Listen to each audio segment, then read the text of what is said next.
Hello to a road trip special. We have been invited down to take a look at a Mage Wars event at Stag's Wargaming Club in Wellington, Telford. We will be joining Chris Brett from Arcane Wonders and Alan Davis from Stag's Wargaming Club. Good morning and welcome to Stag's Telford Wargames Club. We're here today to play Mage Wars Arena and Mage Wars Academy, two very popular games in Telford and at Stag's Wargames Club. Today with us from Arcane Wonders we have Chris Brett. Chris, what are you going to be doing today with these great games? So we've got a chap here who's going to be learning Mage Wars Academy for the first time. We're going to go through that with you guys. You're going to see how it plays as we teach him how the mechanisms of the game work. We've also got Arena here with us today because there's quite a few Academy players here that are looking to experience that for the first time and see what new, fresh challenges that offers. It all sounds really cool, so let's go over to the tables and see how the game plays. By determining initiative to start with. So, before that, if you would like to roll the dice first, that's great. And a natural 12. Well, that's probably good for doing the purposes of the demo with you.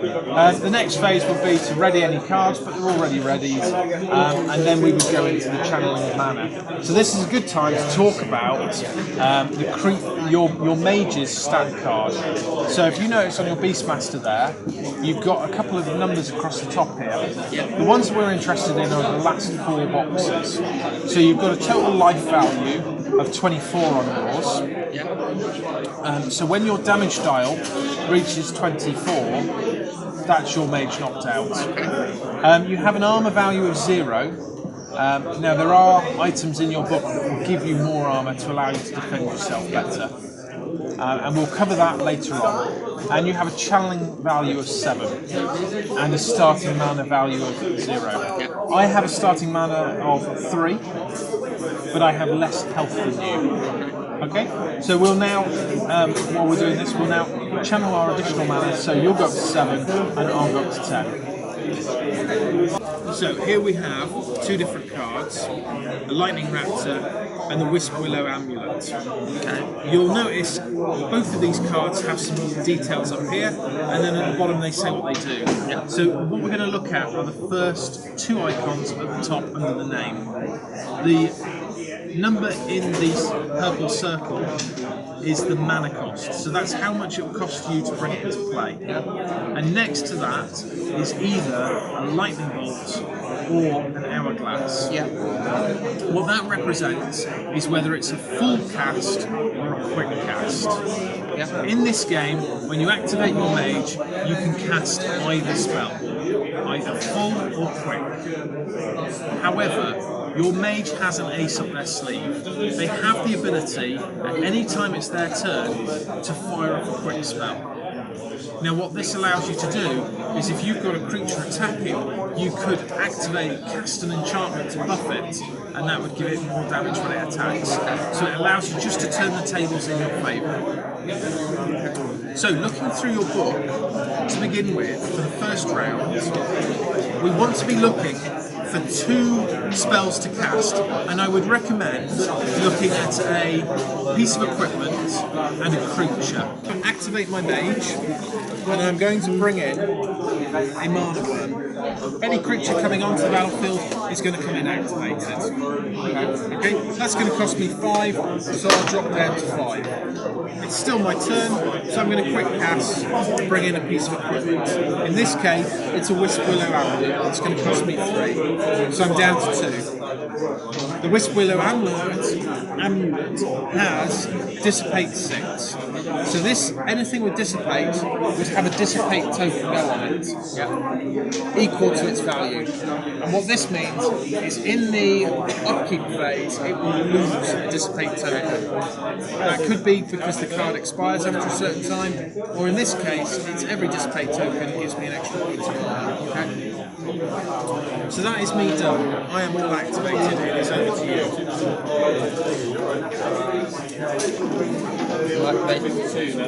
Mary? Yep, excellent. And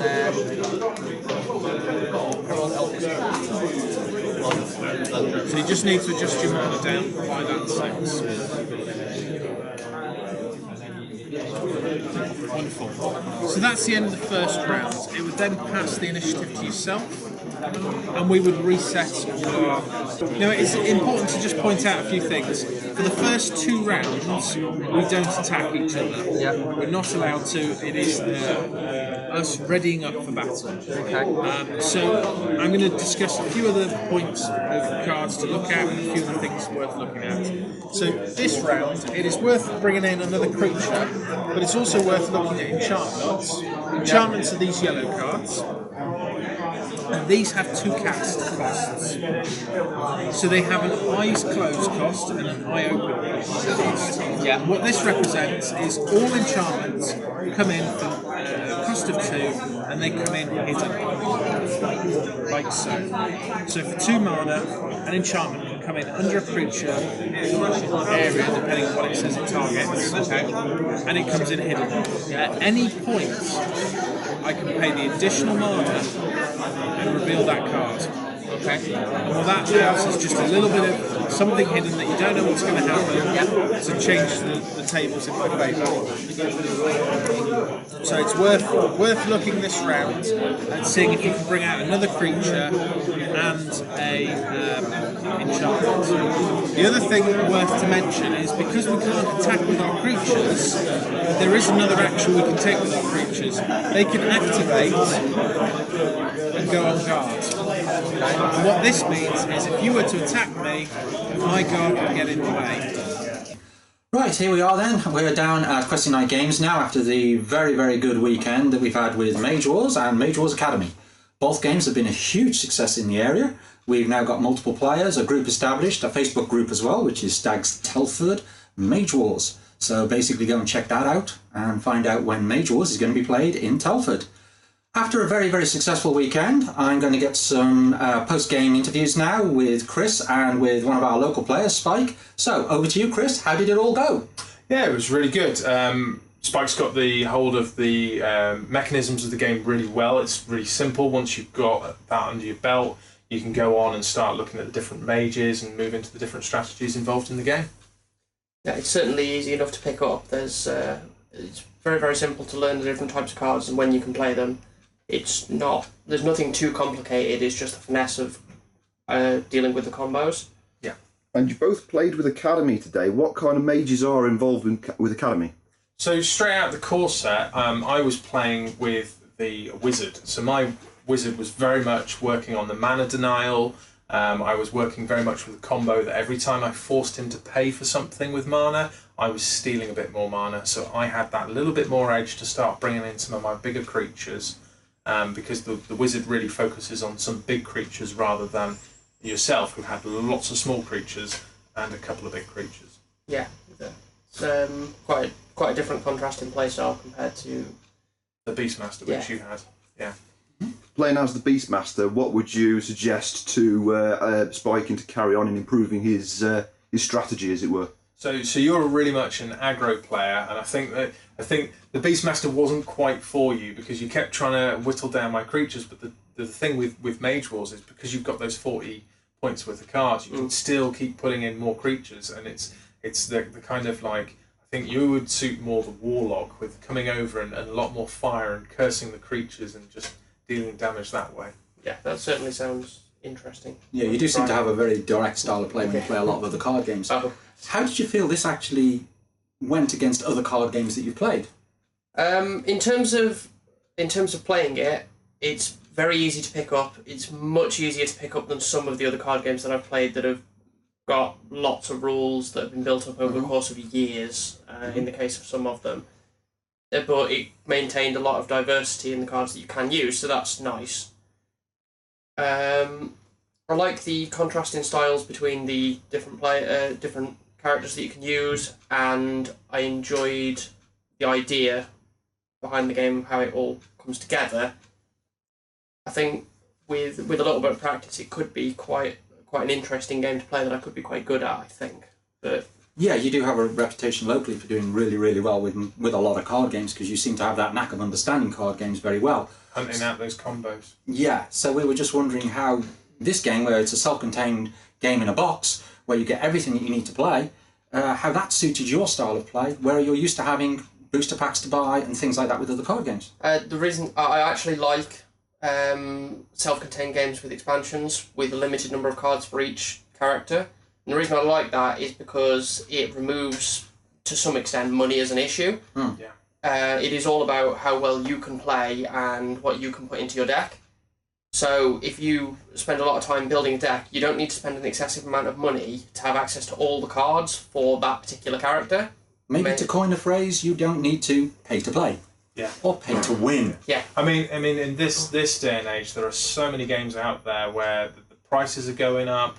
There's that collectability, and you know that there is fun. I mean, it is great. I mean, I've done it myself. You have those booster games. You open it up, and there is that fun. But sometimes, you know, not everybody, and this is the thing about inclusivity, not everybody can quite stretch to keep keeping up with boosters. And you're sitting down with people who have spent money buying decks online, and you just, it's nice that it just removes that, and it gives you that ability that the person you're playing has. If it's out at the start of the set, you've both got exactly the same thing, and it comes down to who builds the better decks, who puts in the answers for the other stuff. Yeah, it's I've actually had that issue from the opposite perspective when I've been playing other card games, because generally I can build a good deck, and I have got a massive back catalogue of cards for a lot of these games. I became bored of playing the games because other people couldn't build decks that matched up to mine. Yeah. So if everybody's on a level playing field, it's more of a challenge. Yeah. It's more interesting. So from my point of view, I like that. One of the things we have found with Mage Wars over other card games locally is that Mage Wars has expansions. Yes. Yeah. Okay. We have played other card games of a particular type that have expansions with them. Yeah. As the expansions come out, they alter the power curve of the game. Yeah. Unless you buy those expansions, you can't win, you can't have a good competitive game. Mage Wars doesn't seem to suffer from that. No. Why not? Well, one of the things is when they design the cards and they design the mages, they play test against all of the current mages, and what they're looking for when they bring out a new set is that it is still balanced. Right. For example, only last year there was an American convention in Origins. They had a tournament for Mage Wars Arena, which we'll talk about shortly, and the person who won that was somebody who came along, demoed the game at the event. He bought himself a copy of the Arena core set, and he then entered himself into the tournament and won with a Warlock build straight out the core set. Oh, that's brilliant. That is absolutely fantastic to hear. Yeah. That's How more brilliant. balanced can you say? Yeah. You know, veterans who had been playing for 4 years, who had all sorts of different builds. Somebody new came onto the scene, picked up just the core set, and was able to build a tournament-winning deck. Yeah, that's great. Talking about the expansions, now we've all been playing Academy today. What would you suggest if somebody was looking for a little bit more, they've played the actual core set, they've got a few things, how would you suggest they progressed? So, the core set that we've seen today, and me and yourself have played, I've already said that we've got the Warlock expansion, that's more of a fire aggro style, which you would suit, and we've also got the Priestess expansion, and each expansion that we bring out has 2 decks of cards in it. One deck is a completely new deck with that new mage, so you've got that new play style that you can play for, and all of their cards. But the other deck is just more cards for the rest of the set. Okay. So it's that nice thing. We're only releasing 2 expansions a year, so there's not a huge push in terms of scrabbling after cards, but it does keeping the game fresh and keeping up to date. One of the things that really was interesting to see this event, because we've had Arena out as well, because you've got quite a few people who've had Academy, they've been playing it for months, they understand the rules now, they've got to real grips with them, and we were able to get Arena out, which is the much bigger game with the tactical board, we've got moving around, we've got conjurations coming up and affecting the terrain and bringing up walls of fire and wall forges casting items, and all of that's going on. And yet everybody who's played Academy has been able to take those core sets of rules, learn a few new keywords and movement, and been able to get straight on with Arena really fast. And people have taken to it like ducks to water. It's been so quick and easy, and they've just picked them up and gone straight with it. I think that's one of the things that we were looking at locally, was that people weren't sure what Arena was. With this weekend, 2 days. We've had a fantastic time with yourself. You've come along, you've opened our eyes, told us what the difference is between the two games. People look at Arena now and go, that's what I want to play. Yeah. I can take all my Academy stuff that I've got, I can port it into Arena. I haven't wasted any money. This is fantastic. Yeah. I can take everything across. I know the basic rules. I'm now just playing a slightly more advanced game with a lot more strategies into it. Exactly. So the Arena core set has got 4 mages straight in the box. You've got the Priestess, the Warlock, the Beastmaster, and the Wizard, which are all of the first year core set from Academy and expansion. So all of those cards would come in and they just give you level 1s to 3 spells for those mages, and that just gives you, again, more choice when you're building an arena. But you've also still got that Academy game that you can take out when you just want to play 30 minutes of Mage Wars, because it's Mage Wars in 20, 30 minutes. And what a great range of characters. Paladin, Cyrene, Druid, Necromancer, Force Master, Warlord. More and more to come. Arena's been around under the normal name of just Mage Wars. It changed when we brought out Academy to distinguish between the two brands. But Arena has 10 different mages now. So we've got 4 in the core set and all of the ones you've just mentioned. And we've also got 4 alternative mages. So we've got other expansions out like Forged in Fire, which give you an alternative Warlord and an alternative Warlock, so that you can again play with a similar deck with a different play style. So, for example, the Warlock in Forged in Fire is more about the burns and less about the curses that you had in Mage Wars Arena core set. So, Spike, any of those sound really cool for you, do you think?